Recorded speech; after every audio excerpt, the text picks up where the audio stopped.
Assalamu alaikum wa rahmatullahi ta'ala wa barakatuh. Chers parents, chers adolescents, chers enfants, nous sommes sur la plateforme Lumière islamique de l'institution islamique sociale. Nous allons vous parler de la biographie de l'imam el-Hussein, le troisième imam, le maître des martyrs.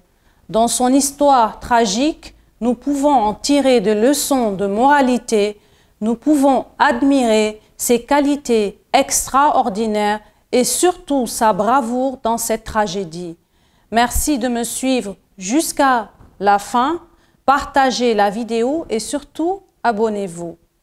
Le prophète, paix et salut sur lui et sur sa famille, le premier à pleurer le martyre de l'imam el-Hussein. L'imam el-Hussein, fils de l'imam Ali, paix sur lui, premier imam et gendre du prophète, et fils de la dame la plus prestigieuse du monde, Fatima Zahra, fille du prophète, paix sur elle, naquit le 3 Shaban. Le prophète fut ravi lors de cette naissance dès qu'il en eut connaissance. Il accourut auprès de sa fille lorsqu'elle eut accouché ce deuxième enfant. Comme pour son aîné Al-Hassan, Al-Hussein eut comme mentor le prophète ainsi que ses parents, le meilleur des entourages possibles pour une parfaite éducation. C'est le prophète lui-même qui récite les premières invocations à l'oreille de son petit-fils Al-Hussein, comme il l'avait fait pour Al-Hassan. Le 7e jour de sa naissance, l'imam Ali, paix sur lui, fit le sacrifice du mouton et distribua la viande aux pauvres et aux orphelins. Al-Hussein passa ses 6 premières années avec son grand-père. Malgré son jeune âge, il apprit toute la morale du sceau de la prophétie jusqu'au jour où Dieu décida de reprendre son dernier messager auprès de lui. Et l'on a de nombreux témoignages de l'affection du prophète pour ses 2 petits-fils.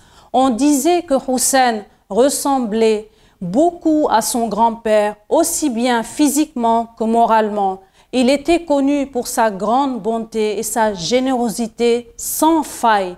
Nombreux hadiths rapportent les propos du prophète au sujet de son petit-fils.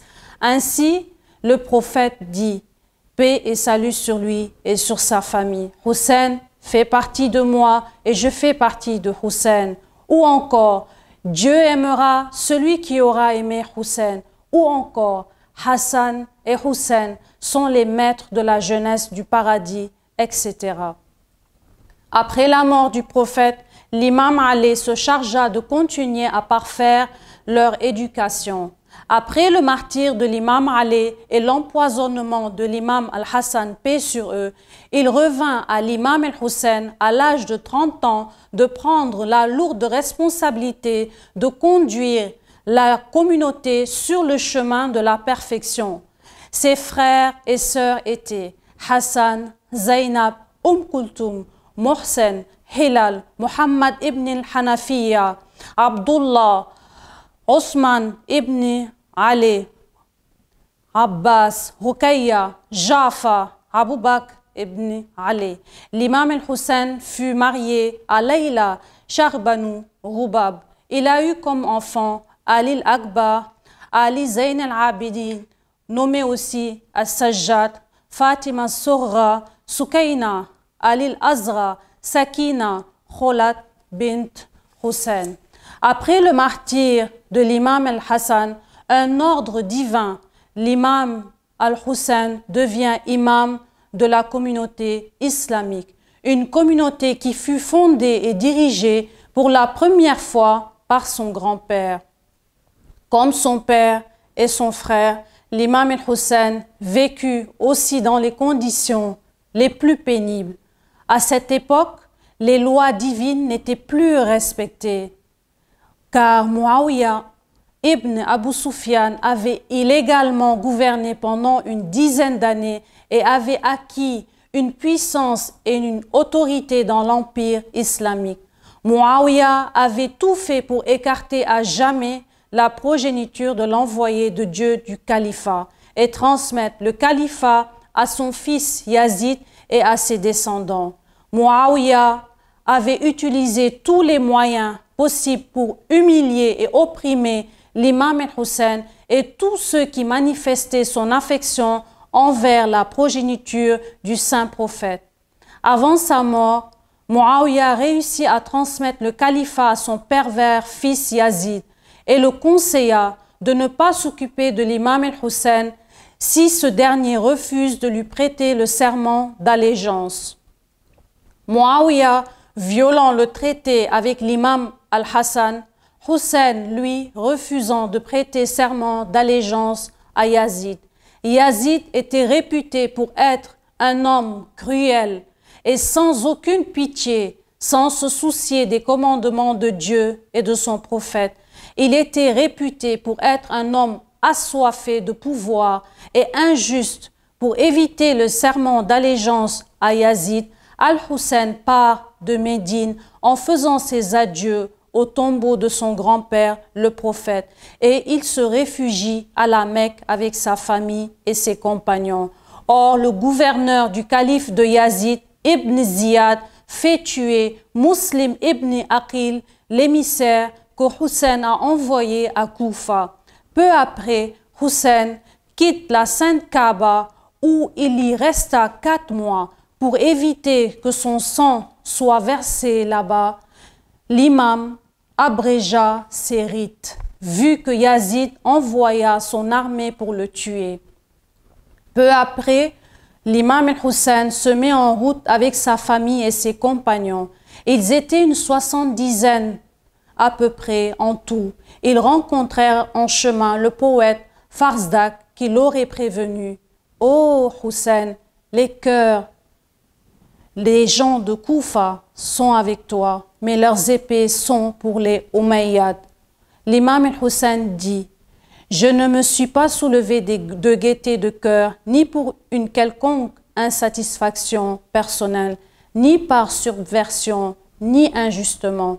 Je me suis soulevé pour réformer la nation de mon grand-père, le messager de Dieu, pour commander le bien et interdire le mal, et pour suivre les traces de mon grand-père et de mon père. » Les chiites et les sunnites affirment que Yazid n'avait aucune qualité morale ou spirituelle pour diriger la communauté islamique musulmane, car c'était un buveur d'alcool, un fornicateur, un assassin. Il commettait l'inceste auprès même de sa famille. Certains historiens ont dit que Pharaon était préférable à Yazid, car Pharaon ne maltraitait pas sa propre population, mais Yazid torturait, opprimait sa population. Quand Yazid apprit que l'imam se rendait à Koufa, il envoya son armée pour aller barrer la route à l'imam afin qu'il n'arrive pas à Koufa. Il avait appris cela, et quand les gens de Koufa, ils avaient eu peur d'être massacrés par les combattants de Yazid, 30 000 hommes renoncèrent à combattre auprès de l'imam el-Hussein. Sur le chemin de Koufa et à quelques jours de marche de la ville, il reçut la nouvelle de Muslim et Hani exécutés et traînés en ville. Il n'y avait pas d'autre choix pour l'imam el-Hussein d'avancer vers la mort. Ce fut là que l'imam exprima sa ferme détermination à aller de l'avant et à mourir en martyr. À 70 km de Koufa, dans un désert nommé Karbala, l'imam et sa famille dans leur caravane furent encerclés par l'armée de Yazid. Pendant 8 jours, ils demeurèrent là alors que l'encerclement se rétrécissait et que le nombre des ennemis augmentait. Finalement, l'imam et sa famille et un petit nombre de ses compagnons furent encerclés par une grande armée de 30 000 soldats. Durant ces jours, l'imam fortifia sa position et fit une sélection parmi ses compagnons. La nuit, il appela ses compagnons et en une brève allocution déclara qu'il n'y avait rien à espérer sinon la mort et le martyre.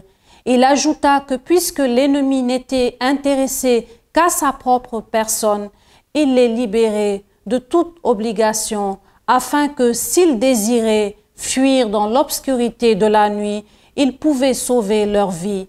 Mais la famille, les compagnons répondirent, chacun à sa manière, qu'ils ne dévieraient pas un seul instant du chemin de la vérité dont l'imam était le guide, et qu'ils ne l'abandonneraient jamais, qu'ils défendraient sa famille et lui jusqu'à leur dernière goutte de sang et aussi longtemps qu'ils pourraient tenir un sabre à la main.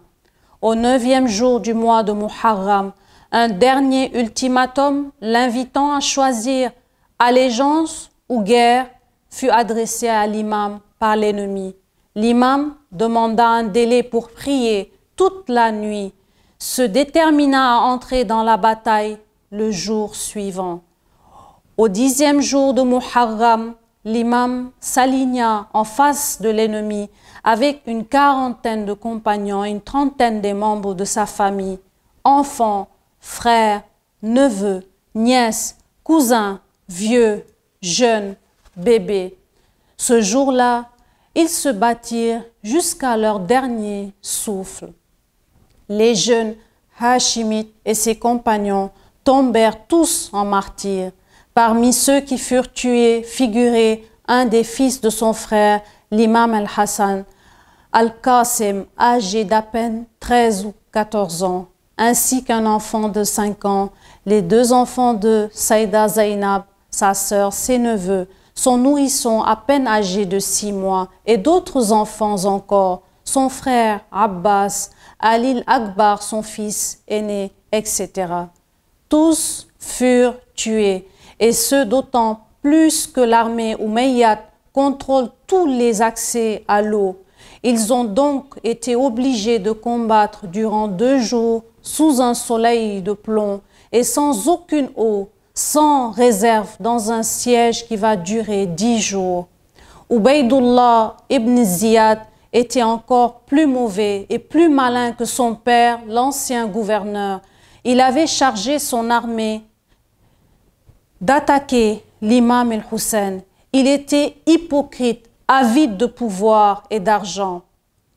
Après un combat héroïque, l'armée ennemie se retira avec de grandes pertes. Et n'oublions pas que Al-Abbas, héroïque, accéda à l'eau et ne but pas une gorgée malgré une soif de 3 jours. Il essaya d'apporter de l'eau aux enfants et aux femmes, mais fut attaqué de partout et succomba à ses blessures graves. L'eau auparavant finit par se renverser. L'imam el-Hussein fut très touché par la mort de ses proches, par la mort de son frère Abbas, de son fils, de son nourrisson, de ses neveux, de ses compagnons. Tristesse des enfants et des femmes qui étaient témoins de tout, qui devront supporter les pires afflictions quand celui-ci mourra. Après le massacre de tous ses compagnons, ses proches, l'imam el-Hussein fit ses adieux aux femmes et aux enfants, leur demandant de supporter le destin que Dieu le Très-Haut leur réservait, leur rappelant la noblesse de leur cause. Ensuite, il passa à la tente de son fils, Ali Zayn el-Abidin, 4e imam, qui étant malade d'une maladie mystérieuse et n'ayant pas participé au combat, fut l'unique homme survivant du massacre, et l'imam Muhammad al-Baqir, qui avait à peine 4 ans ou 5 ans. L'imam leur demanda de conserver leur calme, quel que soit le déroulement des événements, et de préserver sa vie à tout prix, car l'imam el-Sajjad, c'est lui qui devait succéder, continuer l'œuvre de ses prédécesseurs, assurer la défense de la foi, l'enseignement des préceptes de l'islam et la protection des musulmans contre l'invasion culturelle étrangère. Zainab fit ses adieux à son frère et lui rappela les paroles de leur mère, la sainte Fatima Zahra, paix sur elle. embrasse-le sur le cou, car c'est là que le sabre va lui trancher la gorge, et embrasse-le sur la poitrine, car c'est là que les chevaux vont le piétiner. Après des adieux de tristesse, l'imam el-Hussein avança vers l'armée des hypocrites, et bien qu'il était connu pour des qualités guerrières extraordinaires, son combat fut miraculeux, et chaque fois qu'il attaquait un groupe, il anéantissait ou les mettait en fuite. L'armée ennemie opta enfin pour le tir de flèches et le jet de pierres. Une flèche transperça la gorge ou le menton de l'imam et y trébucha de son cheval. Personne n'osa s'en approcher. Vraisemblablement, ils comprirent qu'ils avaient commis un sacrilège et qu'ils devraient s'attendre à la colère de Dieu. Seul un ignoble mécréant rancunier du nom de Shemer, qui était l'un des adjudants proches de Ubaydullah, osa exécuter les ordres de son chef, décapiter l'imam et porter sa tête au bout d'une lance. Regardez, comment peut-on choisir comme dernière œuvre pour Dieu le bien ou le mal? Shemer, qui choisit l'enfer en décapitant l'imam el-Hussein et en mettant sa tête au bout d'une lance, alors que contrairement à Hor al-Riyahi, qui était un grand notable de Koufa, chef de l'armée de Omar ibn Saad, faisant partie des plus courageux à Koufa, barrant la route à l'imam el-Hussein, l'entraînant dans un endroit aride et sec sans eau, Hor, voyant Omar décidé à aller jusqu'au bout par ordre d'Ibn Ziyad, Hor se mit à trembler. Bizarre, Hor se rend compte automatiquement de son erreur. Il jure en train de se voir choisir entre le paradis et l'enfer, et finalement, il choisit le paradis. Hor alla vers l'imam el-Hussein, se repentit et va au combat pour défendre l'imam el-Hussein et mourut heureux de l'avoir défendu. Voilà l'exemple d'une personne qui a fait le bon choix, qui a eu une prise de position courageuse et a choisi le paradis.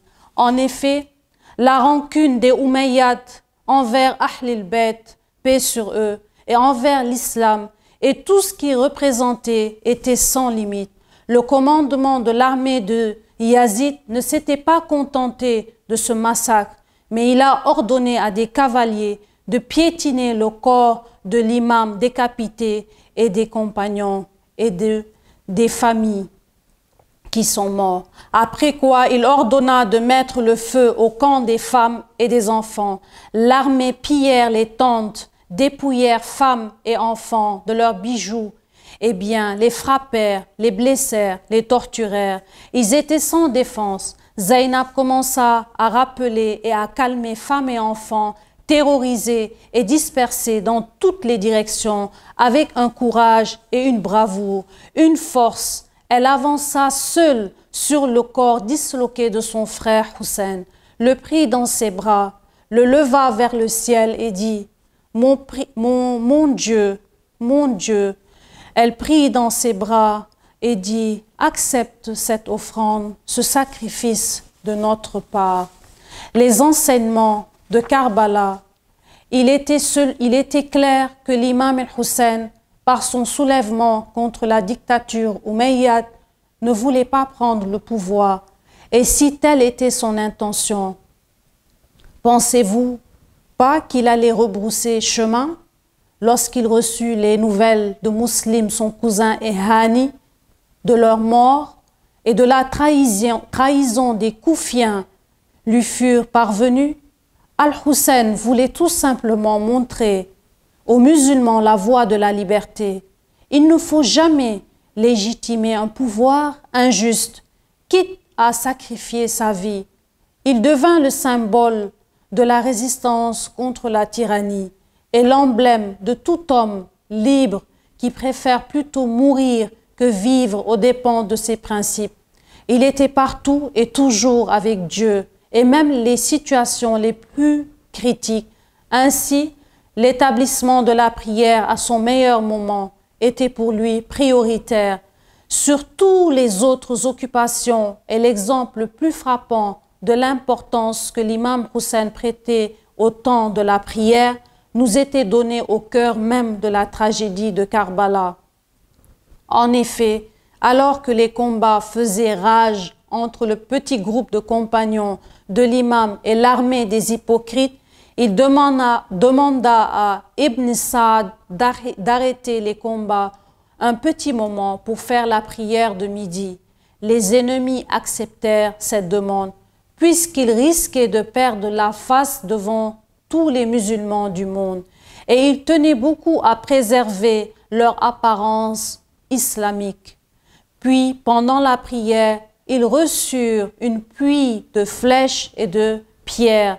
Des compagnons moururent en protégeant ceux qui priaient. Prenons exemple sur l'imam al-Hussein et ses compagnons et sa famille. Rien ne vaut une prière entre moi et mon Créateur, Dieu.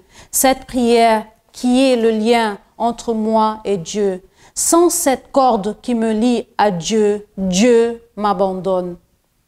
Pour terminer, les Umayyads avaient essayé de faire du jour de Ashura une fête, puisque selon Yazid lui-même, c'était la vengeance que les Umayyads cherchaient depuis le jour de la bataille de Badr. Mais en réalité, le jour de Ashura était un jour de malheur pour les Umayyads eux-mêmes. Depuis ce jour-là et jusqu'à la fin de leur règne, on a enregistré au moins une révolution chaque année et leur régime était le plus instable dans l'histoire des musulmans. Yazid, lui, trouva la mort quelque peu après le massacre de Karbala et l'histoire nous rapporte comment il a été dévoré par les fauves et n'eut même pas la chance d'avoir des funérailles ni même une tombe. Parallèlement, le mausolée de l'imam al-Hussein à Karbala est jusqu'à nos jours l'un des lieux les plus sacrés du monde islamique. Les musulmans le visitent venant des 4 coins du monde, alors que les Umayyads et leurs successeurs ont sombré tous dans l'oubli. Et si jamais un musulman s'en rappelle, ce n'est que pour les maudire. Et c'est seulement lorsque on prend état de la valeur et de la grandeur de l'imam al-Hussein que l'on peut évaluer à sa juste valeur toute catastrophe ou calamité qui pourrait nous atteindre. Alors, au lieu de pleurnicher sur les petits problèmes de la vie, il vaut mieux pleurer, voire fondre en larmes en se rappelant la catastrophe de Ashura et le supplice que l'imam al-Hussein avait subi pour nous faire parvenir l'islam sain et sauf. Ils furent tous enterrés à Karbala, en Irak, sa famille et ses compagnons. Paix et prière sur Hussein, sa famille et ses compagnons. Et maudits soient les ennemis jusqu'au jour du jugement dernier. C'est à Dieu que j'appartiens et c'est à Dieu que je retourne. Assalamu ala al-Hussein. السلام على علي بن الحسين السلام على أولاد الحسين السلام على أصحاب الحسين السلام على زينب والسلام عليكم ورحمة الله تعالى وبركاته.